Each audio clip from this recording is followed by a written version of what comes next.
Hey everyone, and welcome to Show Us Your Insides. I'm Joel. I'm Josh. And today we're here with Kylie Fox, who's an amazing musician. And well, Kylie, why don't you tell us a little bit about who you are and what does you do? I am a songwriter. I'm a vocalist. I am a touring artist. I think about music all the time. I'm also a teacher.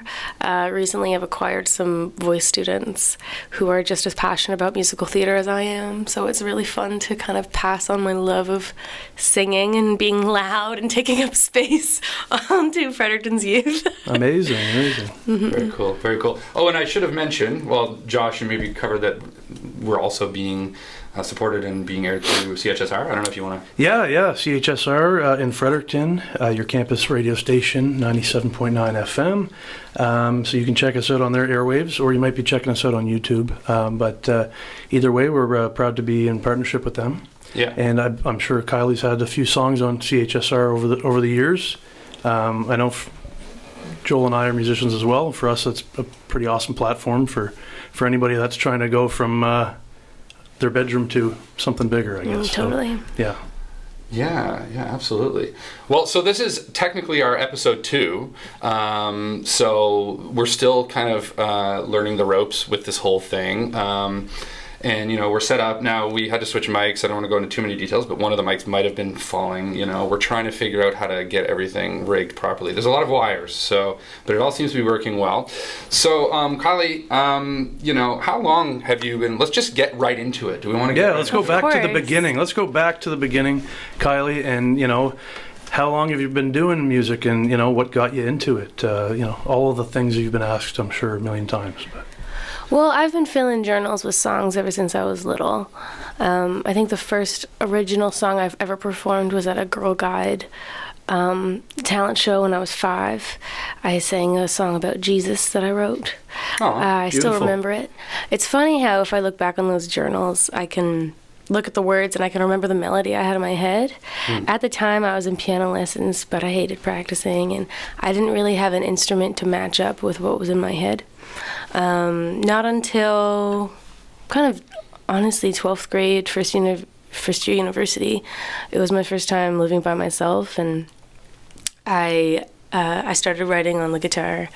And I remember I played my first original song with the guitar at a coffee house in Montreal where I was going to university, and someone came up to me and asked me for songwriting advice, thinking I had been doing it for a while, and that kind of, I don't know, struck something in me, maybe a little spark. I was a theater kid and I was there to study theater, but this was a different type of storytelling that I had a little bit more control over. You know, I didn't have to audition to get into the role. I could write the role myself. And so through university, I ended up leaving Concordia and studying opera at Mount Allison, where I just found such a beautiful group of friends who were hanging out on the weekends, gathering with their acoustic guitars, which motivated me. Every time we met up, I wanted to share something new that I wrote. A lot of those songs were pretty silly, and I probably wouldn't play them anymore because they're dirty. Oh, hey. But you have to start somewhere. And then I, put out my first little EP and collected enough songs, started touring, and then I put out my first album and toured some more, and band members have come and gone, and I'm about to put out my second full-length album sometime this year. Everything is up in the air. Some choices are made, some choices aren't made. I thought at first when you said everything's up in the air, that's the title of the album. Oh no, that's a cool title. That's a cool title. But no, so you're just like coordinating like how to get it all done and. Yeah, exactly. Trying to build my team. Yeah. Trying to be really strategic. Now that I've released 2 projects and I have more of a idea of what I want from it, and how I can be better at releasing music in 2024. I'm going to take my time and be patient with it and make sure I do it right, because I really love all the songs. They're all done. They're just sitting there. Oh, you just want to do them justice at this point. Yeah, yeah. So do you find like that? I mean, I remember catching you playing solo probably a few years back, and it was probably before you started doing all the touring and had your album out and stuff, there's got to be a huge like learning curve as you know, going from writing in your journal poetry to starting it out on guitar and then moving into a full band and all the recording. Like, you know, what's that journey been like for you? You know, what's it been like learning all these different things, you know, and are there things that you don't really enjoy about the behind the scenes maybe of creating an album or something like that? I guess the first thing that came to mind was that social media has changed so much in the like 6 to 8 years that I've been doing this. It wasn't really a tool at the beginning. At the beginning, I didn't really have resources, nor did I see that many people around me were doing it at a level where they were putting out their own CDs. So I figured it all out really by myself. Chuck Teed in St. John kind of guided me towards the Emerging Artist Grant, which wasn't even a part of the Music New Brunswick like MID funding yet. Yeah. And I wasn't a part of Music New Brunswick. I didn't really know much about it. And so, I mean, I would have loved a mentor, but I really did a lot of Googling, a lot of asking other people, like, how did you do this? I was working with Corey Bonnevie, who engineered my first project, so he helped me a lot. And when it came time to start working with the band,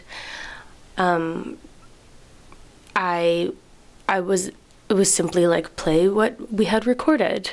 And the first time I was intimidated with working with a band was here in Fredericton after the pandemic. I was like, okay, I have to release my album. I had used studio musicians for my album. So I needed to rehearse new players on stuff that was already recorded. And I find myself in Kylie Waterhouse's basement with Camillo and Sean Hutchins, and I was so intimidated by them. Of course, because they, you know, they've got years on me, and they're some of the most brilliant musicians in town, and I didn't really know how to lead.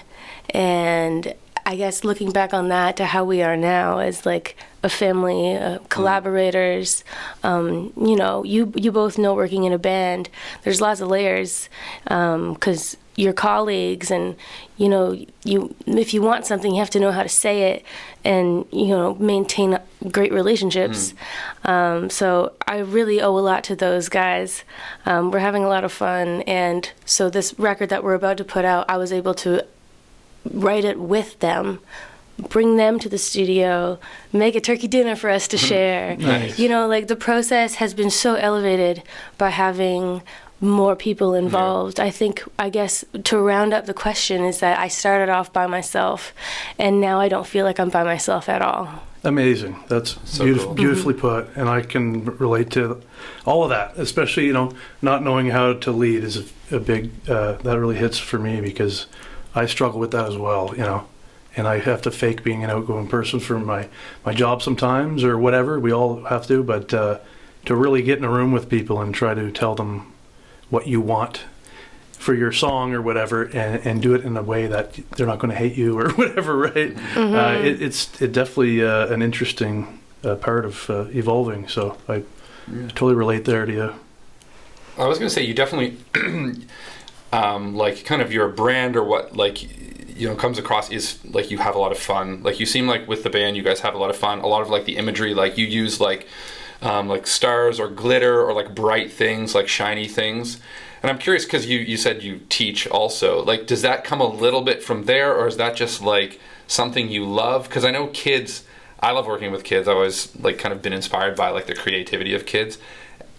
And my daughter loves stars. I don't know, I'm just thinking, like, you know, stars to them are just like, oh, it's a star. Like, is there any connection to teaching, or is that just, like, part of what you thought would be fun to use? Well, the star motif originally came from my song called Glow Stars, which alludes to the glow-in-the-dark stars that were on my ceiling when I was a kid. And then when I began as a supply teacher living at my parents' house, I would, you know, go to sleep at night and the stars were on the ceiling, and I would feel so lame. Like, why am I still in this bedroom? Why am I doing this job that I, you know, doesn't really feel like my path? But my vibe, I guess, I I mentioned that I started writing joke songs, and I've never taken myself too seriously.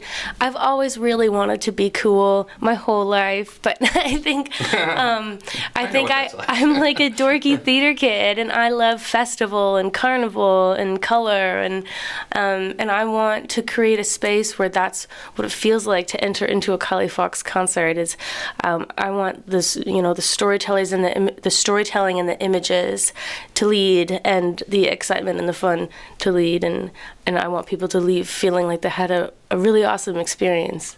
It comes across. Yeah, I feel that. That's There's a very lot cool. of nostalgia in your songs and imagery. Like I had some notes just listening back through lately, and I feel like there's like a very cinematic vibe to it. Sorry, I'm trying to remember the song right now, but it gave me a feeling of like we were getting a peek into your daydream, almost like while you're driving down the road, and I thought that was like a really intimate, cool visual way to like get into your song. So It might have been Glow Stars. I know, like, that music video. Did you work with Rainmaker on that one? Yeah. It's funny because, like, so I should let the audience know that, like, I have connection to a lot of the video film community. And so kind of like what Josh is saying, like, I really like your music video stuff that you do. Like, there is a bit of like a surrealness to it all, but like it's also like grounded in, I think Glow Stars, for example, is like the school environment, like teaching, right? And but then there's like a dance sequence, and like I don't know what was that process like, because that's a great music video. Like that, I think for me when I saw that one, I was like, wow, that's like a really, really high production value, but concept wise you had like, gosh, I don't know, like 5 different concepts that were intertwined. So yeah, it was awesome. Well, I was supply teaching, and that was actually shot at my high school, Harborview High in St. John, which was important to me because I had been teaching there when I wrote the song. I went to school there, so that school mattered to me, and that school really, made me who I am at the incredible arts program that they had and all the great teachers that I had.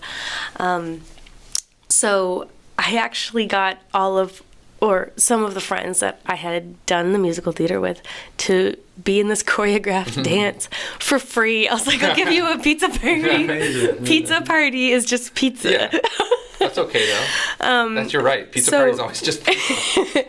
So we get to the theater the night before. I mean, it was so cool that I wrote to the principal, and he's like, of course you can have the school throughout the summer for these 3 days. So we go in the first night. I had hired a choreographer, and everyone's like in their stretchy pants, and we spend like 2 hours learning the dance, and none of us feel ready. So we all come back to my backyard, just like I had all the parties in high school, trying to be cool. And Dad had these like construction lights that he set up. So we continued to practice the dance in the grass. And so when we arrived there the next day, it was really cool, and we're all lined up in the hallway because actually my reference was "Hit Me Baby One More Time." That's I'm just yeah. Nice. That's fair. And so we're all lined up in this like V formation in the hallway. We're filling the hallway with smoke. I'm doing a little speech about how grateful I am and how much has mattered to me, and then the fire alarms go off. Oh. So Of course. we all had to evacuate. The school got notified. The fire department came, bad. and we had to think fast. And so we filmed the dance number on the steps in front Yeah. of the school, which actually turned out to look really cool. But that's a Okay. cool Awesome. behind the scenes. That I is, mean, I a love happy those accident. behind. Yes, Yeah. I love those little Well- stories behind the scenes like that. Yeah. Yeah, you'd never know. But that out on the steps dance sequence like felt so cool being out on the steps. I mean, I'm sure it would have worked in the hallway too.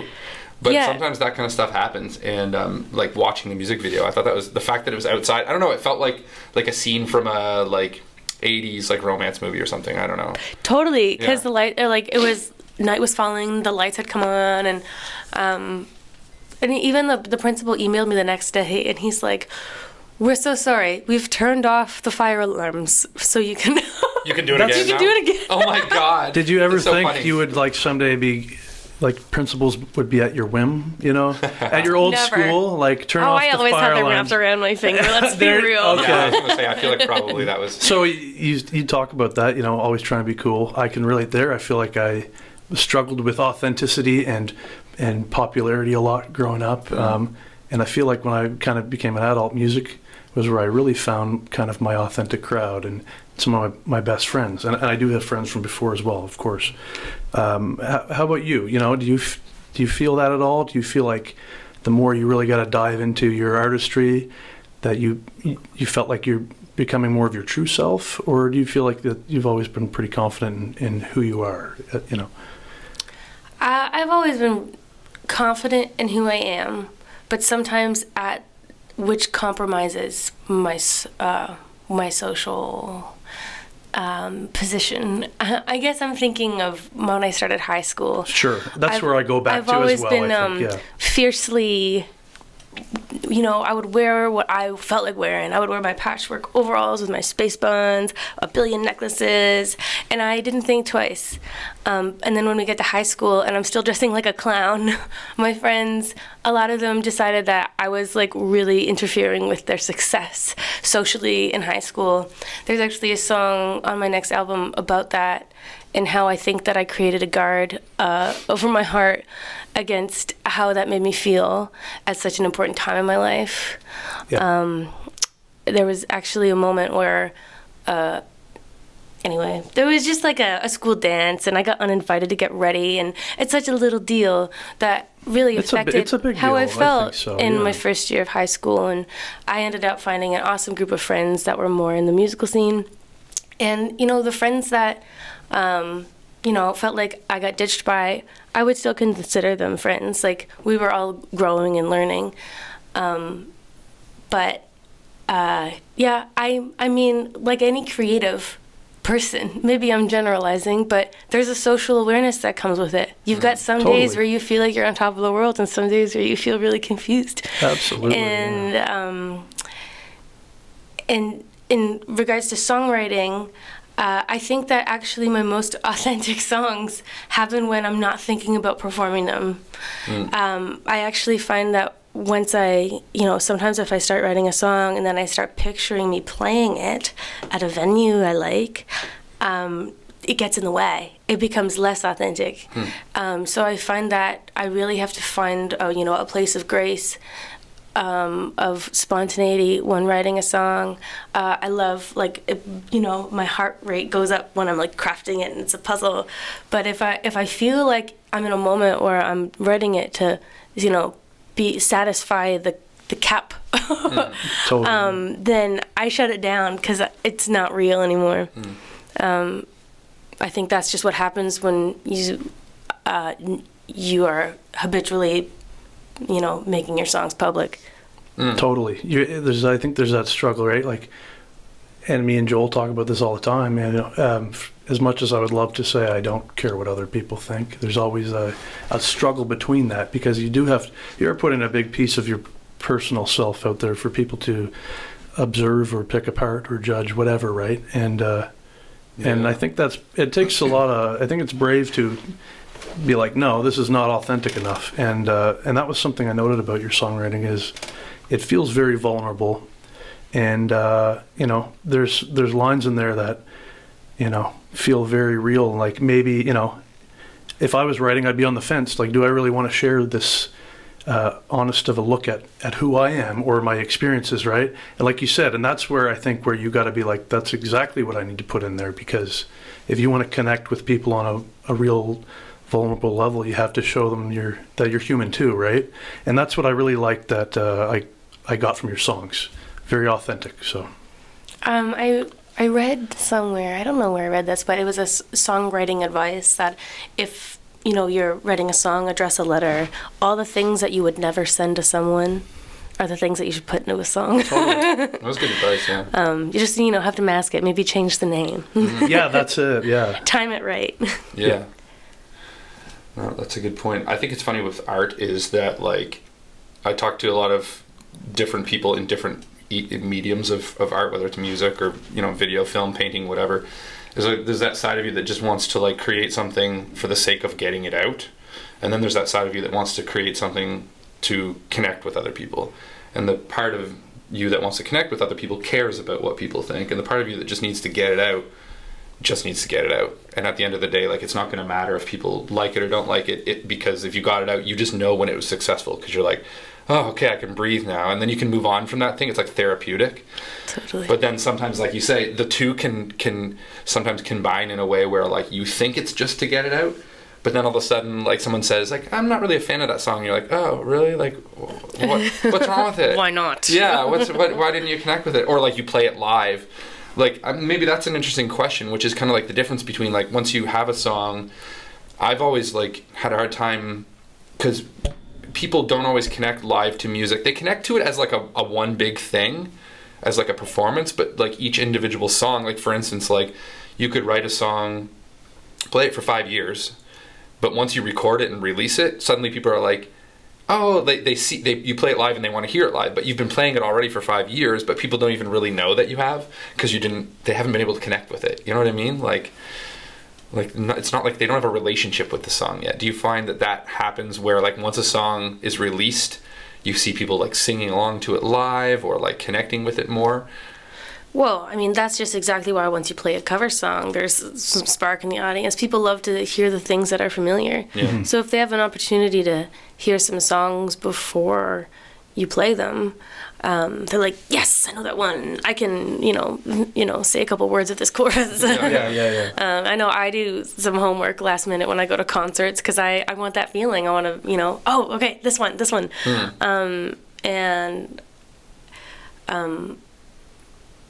But I also have found that just when you have an intimate space, if it's not a loud room, because I have a lot of history playing solo, I do have opportunities to connect with an audience because they're really listening intently, versus the band shows where I don't get that as much. So I've had people come up to me after songs, and I love it when they can, like, have a story to tell me about something they did in northern BC, or those are awesome things to connect with. But, like, I guess with Confetti, I do notice that because that's, like, my latest single, I start to play it, there's, like, a little bit more energy in the room for sure. Right on, yeah. So we want to play that song, so maybe we should just play that now. Is there anything you want to say? We'll talk about it a little more after, because you also have a music video that released with that one, and I know some of the creatives involved, so it'd be cool to kind of, like, talk about what the process was like working with them. But is there anything you want to say leading up to this? It feels like that song's about someone that you... do you mind if I just say what it feels like? Okay, so it feels like it's a song about someone that you ran into, connected with in, like, maybe in a setting, like a nightlife setting, and then found out things about them later that maybe weren't connecting with what that person had and originally said about themselves. Like, maybe, like, I don't know, is that close to at least something? Maybe. Let's play this song and find out. Listen closely and see what you think. Here's Confetti by Kylie Fox.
legacy's lost in some cross-faded dream. I still smoke Belmont's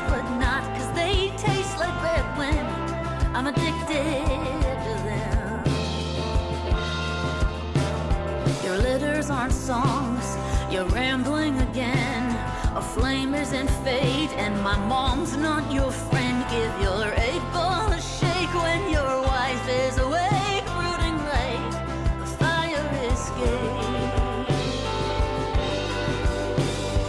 There is no alternate universe for us, babe. I'm not your Scorpio and you're not my twin flame, so don't waste my time with the leggies of you and me. I was there too, I remember it clearly, the rose and the rust and the end of the story.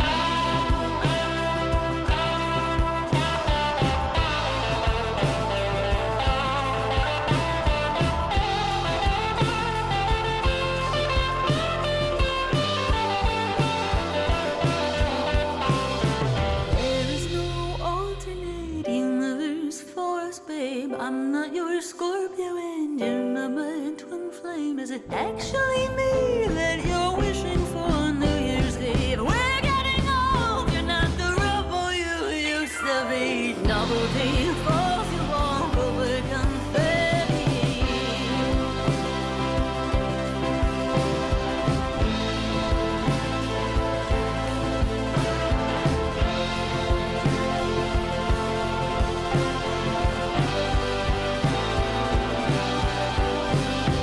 There is no alternate universe for us, babe. I'm not your Scorpio and you're not my twin flame, so don't waste my time with the things of you and me. I was that girl, I remember it clearly, the road and the rust and the dust of confetti.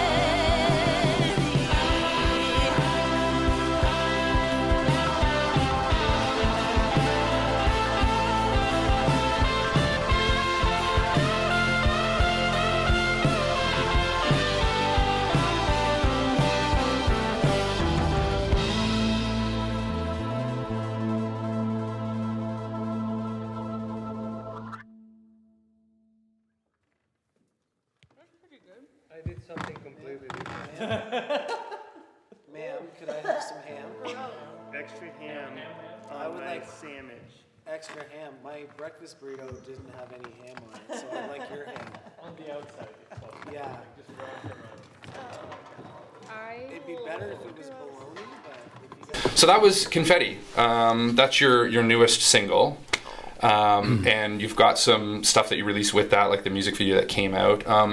So before that, and feel free to not explain what the song's about, because sometimes it's better to just let people to figure it out, right? But like either way, like kind of listening to it, it's got a happy vibe, but ultimately you're kind of saying like, I'm not your, twin flame, as if there was an idea that this person may have been or thought that this was what was going to happen.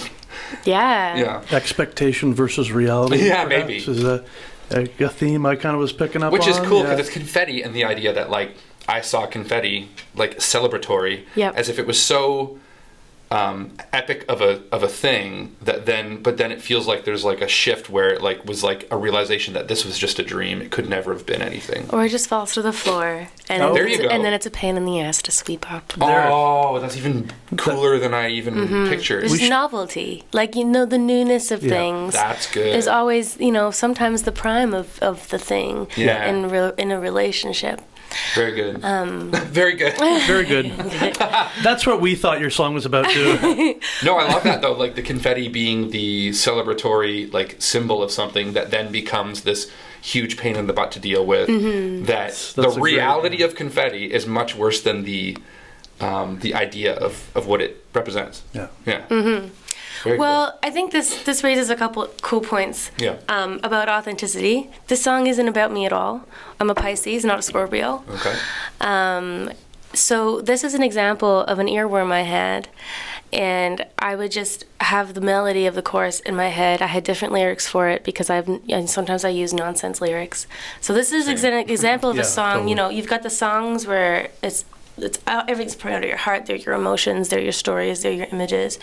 And then you have the songs where you're sort of putting the puzzle together. This is a song about actually a friend of mine's experience of something that happened. And when she told me her story, it clicked that it matched perfectly with the melody I had in mind. But when I'm writing her story, I sort of had to say, like, this is a song inspired by you, but ultimately it's becoming a whole other story because the images I'm choosing are things that have happened to me. Like, I have had a moment on New Year's where it felt like confetti was falling in slow motion around me. And I don't even think there was confetti. That's just in my imagination now, but that's just an image I drew that is mine. So a lot of these things are still rooted in my own experiences, but this is just a story. Yeah. Well, that's cool because I wanted to ask you about that as well. You know, so some of your songs sound like they're written about people you know, or I think maybe once I read, you know, your song Avocado was about a friend that was pregnant, and there's a lot of empathy in your songs, you know, to put yourself in their position. And I also wanted to ask, you know, do the friends that you're writing about, do they mind that you're writing a song about them, or do they feel like you just kind of wrote them an inspiring anthem, you know? Like, what kind of reactions do you get in those situations? Even though I know it's not completely biographical, you know, do they ever feel, you know, proud to be, you know, the subject of one of your pieces of art, I guess? Totally. Yeah. I mean, when we're talking about my friends, they've been my champions all along. They come to my shows at Taco Pico and I was playing to 5 people and it was just them, you know? Yeah. So they're thrilled if I put them in a song. There has been a situation where I've put someone in a song and I use their name and then I got a lot of Twitter hate. Okay. And then there's been a situation where you're writing about someone who cares a lot about you and they say like, Kylie, this is a little too far. So, you know, it's just, it all depends on who and about what you're talking about. Because, you know, life is beautiful, but life is hard. And sometimes people don't want to, you know, have that eternally in a recording. Fair enough, absolutely, yeah. And I know I put a lot of thought into what I'm going to write into a song because it's going to be there forever, kind of like you said. And I'm always wary of, you know, I'm always treading that line of what should I say, what shouldn't, you know. So do you find that's a hard line to balance on, you know, authenticity and you know, how much you really do or should reveal, I guess, about certain things? I think only if I was writing about like my own relationship because, you know, a lot of people listening probably know that I'm with Ryan Berry, all-star drummer Berry Beats. Very cool guy. Yeah. You know, he's on stage with me and we have an amazing relationship. And I don't ever want to put out a song that makes him uncomfortable to perform. No doubt. That's that's an interesting dynamic as well, you know, being with somebody that's in your band. And do you find that as just overall a positive experience, or you know, do you ever worry about that dynamic in a band? I asked Ryan to be my drummer on our first date, and he declined.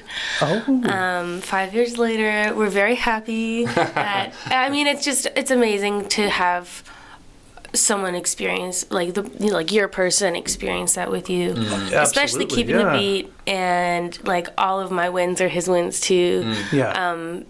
At a real level, like, you know, we're both coming off the stage being like, wow, that was epic, and it's really, really special. Really cool to get to do that with your partner. Absolutely. Your song Face, right? Or Faces? Yeah. Face, yeah. I love that song. I presume that's about somebody you care about a lot. Yeah. I don't want to assume it's about Ryan, but that's what the vibe I got. And I just thought that was a really beautiful song. And it's simple, and it's just something that when you love somebody, that you do just love seeing their face all the time, you know? Yeah, and it gives you that feeling. It is Ryan's face. I figured, you know, I don't want to be presumptuous. But you didn't call it Ryan. It's for Ryan's face. You didn't say Ryan's face, so yeah. That'd be a little too obvious. Yeah. He knows. He knows. The coolest thing happened where I was playing that song at a coffee shop last summer, and it was kind of one of those gigs where, you know, no one's not really listening. You're just part of the day. Yeah. You're just like tinkling away in the background. And I sing that song at the very end of my set. I noticed that the woman near me is singing along, and I go over after her. I'm like, excuse me, were you singing along with that song that I had written? And she said, yeah, it's our favorite song, and we're going to use it as our first dance. That's So special, that's yeah. just like hits you in the face. Isn't that like the biggest compliment? Like I've thought about if that day ever came where someone said that, like that's a huge compliment. Yeah. 'Cause that's their like that's them, you know, their moment of like ultimate love together. Or, epic. Like, Oh. it's Yeah. epic. It's a huge Yeah. compliment. Yeah, it's.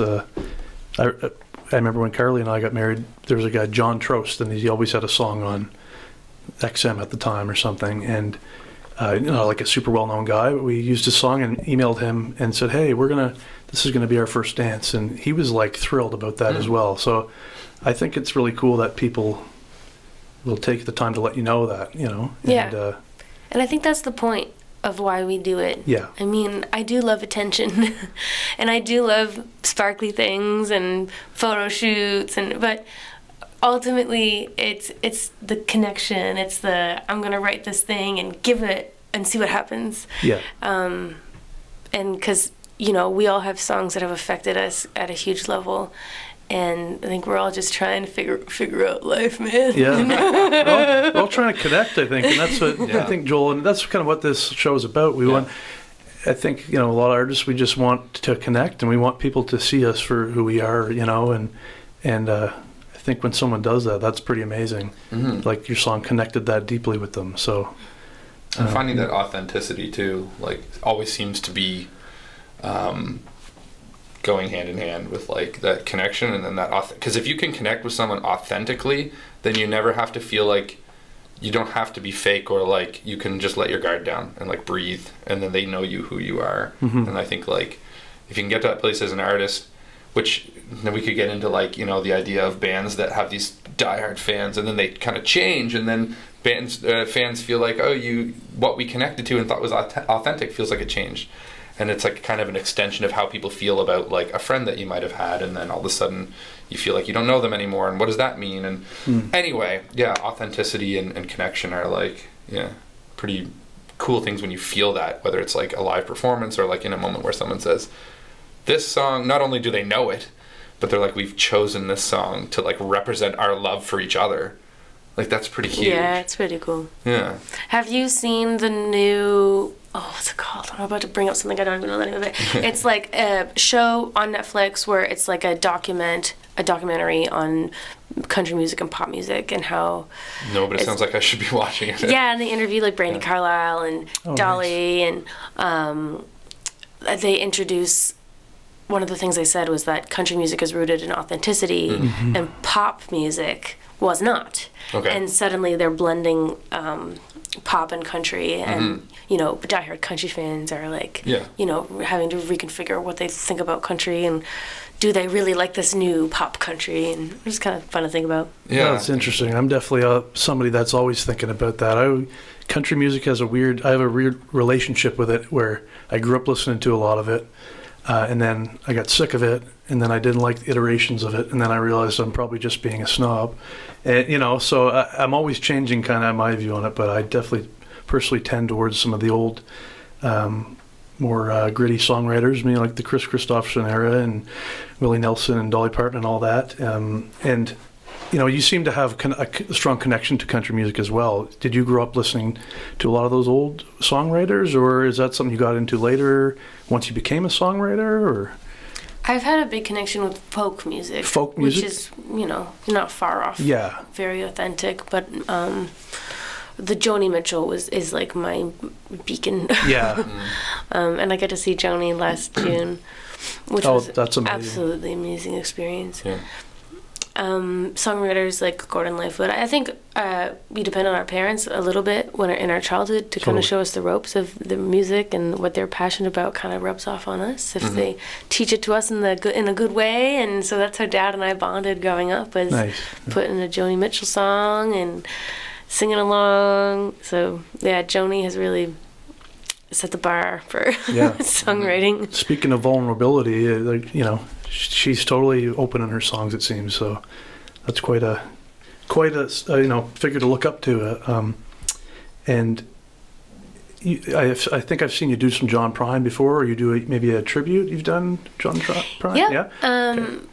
We do that. I do that with Brent Mason, Sandy McKay, Okay, and right Wade on. Hallahan, and we do like once in a while we'll do Yeah. it, and it's fun because John Prine is just another example of it's amazing, to the point, straightforward songwriting that Yeah. just hits you in the face. And there's like a dry humor to it, which I can pick up in your songs as well at times. Totally. There's like a jovial feel to a lot of your songs too, which I really appreciate.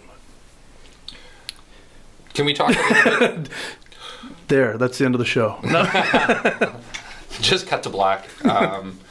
Just about back to some of the creative stuff that you do in relation to the song. So, for example, Confetti, because I want to talk a little bit about like that music video, and also like, you know, you've worked with Jill Akerman, who I think is an amazing artist.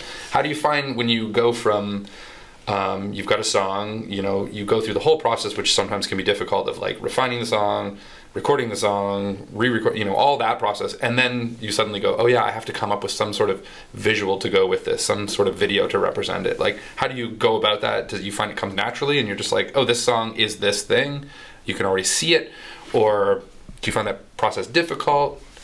And I guess specifically for Confetti, like, how did you come up with that? Because it seemed like it was like that you're walking to like a band practice, although you're getting there and like there's already like you've brought McDonald's and everyone's sitting around, and like it almost seemed like it was like post-party. Post-party. Yeah. So, I mean, that's what that song feels like, but did that come naturally? And like, how did the process of coming up with that and recording it and everything, how did that go?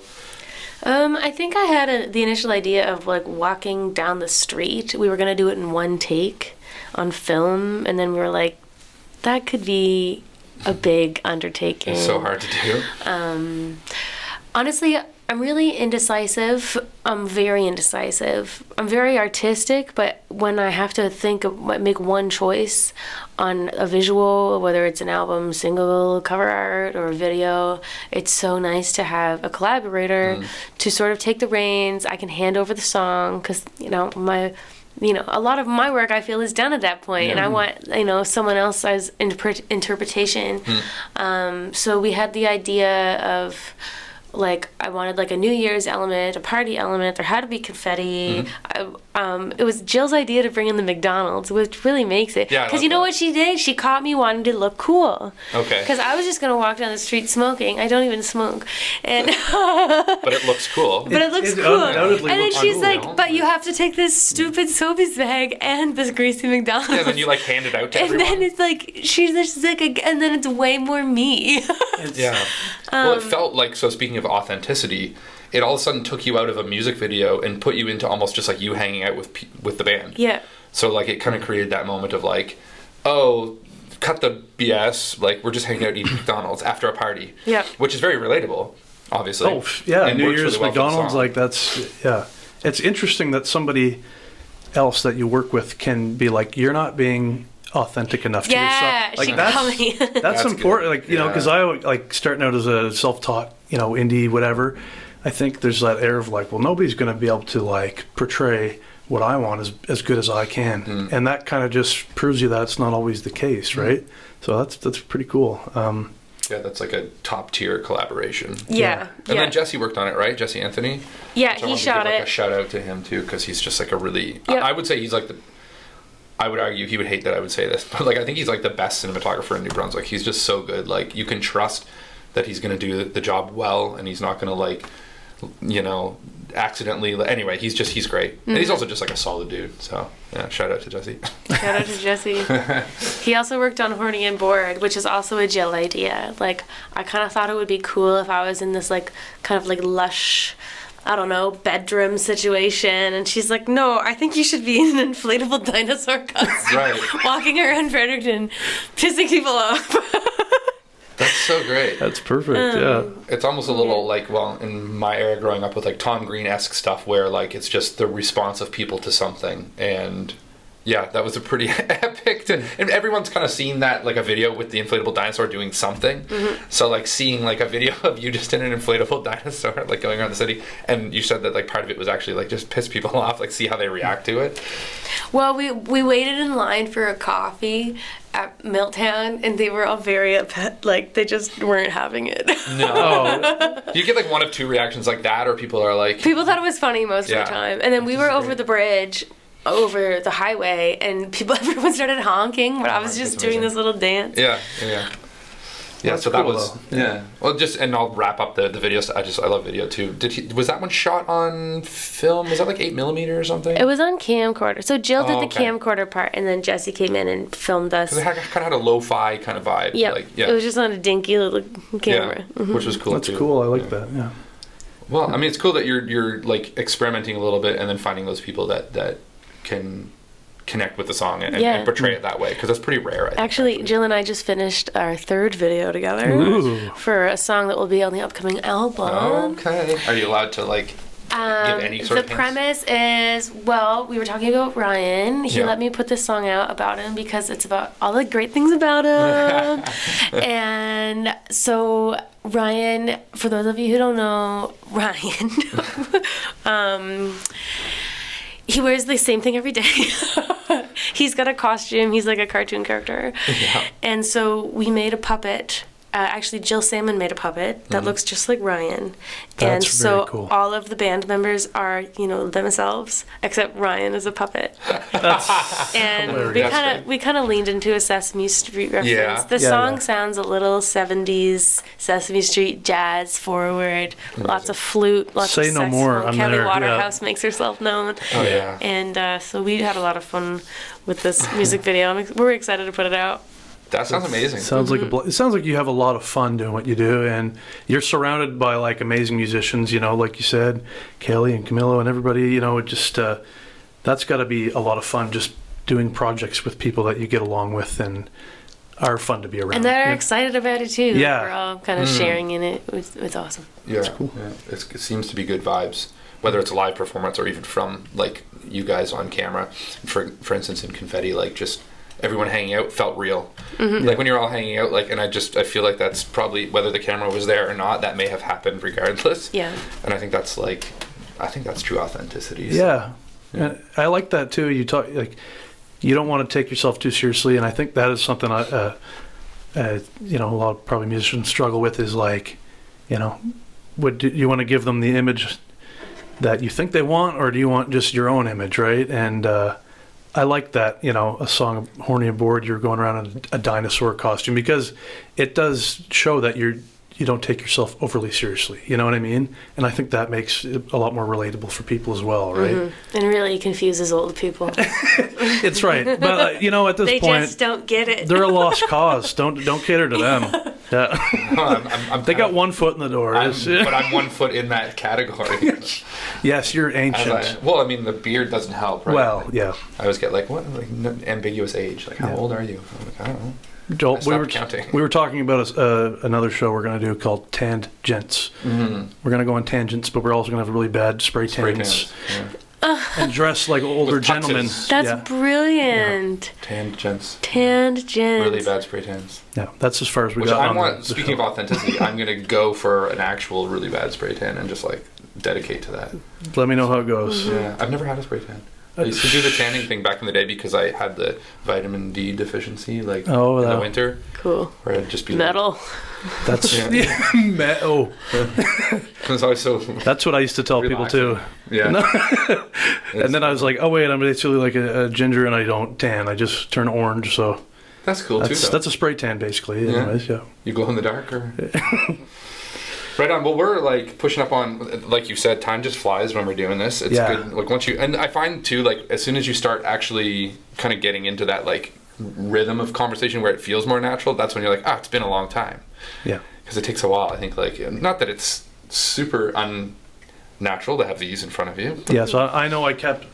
You're gonna have to No, don't adjust my vocals. I keep leaning No, back. like we had them kind of already like pre-adjusted a little bit, so it helps out. But like, I don't know. We could, I guess, kind of like start wrapping up. But like, I don't want to stop if you had something else that you wanted to share or something that you are excited about that you wanted to talk about in particular. Stuff that people should check out.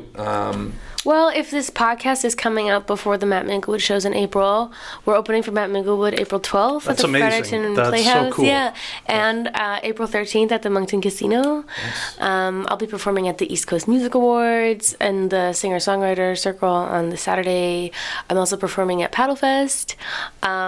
please, if you if you loved confetti, the best thing you could do, and it's a free way to support artists, is to follow, subscribe, like our pages. It's a little thing that goes a long way, because when we're trying to get into festivals and get people's attention, they want to know that we have an audience. And the more love, the more support we have, the more opportunities we'll get to continue to play, continue to make music, continue to get funded. So yeah, if you're listening, just Instagram Kylie Fox underscore Kylie Fox underscore All that stuff. You're like with the numbers though. Kylie Fox underscore. I have a friend who's underscore. like Jeff underscore 182 from like Blink 182 back in the day. Yeah, newsletter, YouTube, whatever. You get the point. Yeah, we'll Support put Kylie links. Fox. And And then you'll get to hear the new music when it comes out. Yeah. So it's a win-win. really looking forward to that. You have like a projection on when that's going to be coming out, or is that up in the air? Or? I'd really like the full album to come out in September. Okay. And then we'll release some singles on the way. Awesome. We're just kind of, shopping it around, Okay. playing some cards, seeing Right what on, we right can have. We can have it. That's Yeah. exciting. All right, so definitely check out Kylie on all the socials and show that support, because that is very true and very important. And it's hard to ask, and you never know how to do it in a way that, even if you're playing a show, and follow us, and it always feels like, people don't want to hear that. But that's how you support the artist now in this kind of social media world where festivals will go look at those Yeah, things. it's currency. Yeah, it is. Yeah. So the best way, people don't have a lot of money nowadays. Everything's so expensive, but you can go follow, share. That's your way of showing support. So go do that. And thanks so much for coming in and doing My this pleasure. episode 2. And Yeah. maybe when we get things even, we talked to Richie about this, in a year or something, if things are going better, maybe come back and we'll have things, we won't have mics falling off and all that stuff. And maybe we can do it again. But yeah, thanks for coming in and doing this. And, I wanted just before one last thing. Yeah. So I know you do the Girls Rock Camp, which is really cool. I'm not going to push my kids in anything, but I'd be lying if I said I really hope, if I said, I didn't want them to get into that, because it looks like a really cool program and it's targeted at young women, right? And gender diverse. Okay, kids, yeah. perfect, great, okay. And I guess, what advice would you have for a young person or a young woman or anybody, I guess, really coming into this music thing? I know that's a broad question, but Find someone, and don't be afraid to ask questions when it comes to sharing your music. Go try an open mic and just keep writing, and know that for every 10 bad songs you write, you're gonna hit gold. so just keep writing. Just keep writing. Find the time. Carve out the time. It's something to do for yourself. And songwriting. A lot of songs people won't ever hear because they're songs that got me through your time. So it's a tool. It's 100%. It's a lot more than a job. It's a lot more than a way to connect. It's just also just a way to kind of regulate. So For sure. absolutely, for me, that's what it is too. So yeah. Right on. Yeah, well, thanks, Kylie. Appreciate you coming in. yeah, you're welcome. Yeah, Awesome. so thanks Fun. for, if you were listening, thanks for listening. If you were watching, thanks for watching. If you were doing both, thanks for both. That's right. And we've been Show Us Your Insides, where we're just trying to talk to artists and different people about what the process is, what makes them tick, and why do they do what they do. So check us out next time. If you're watching on YouTube, subscribe, do the things that we talked about that you can do for artists, do for us too, because we want to grow this as well. And so any support that we're shown from the audience helps us to know that we should be doing what we're doing. So right. appreciate you checking it out, and we will see you on the next one. Yes.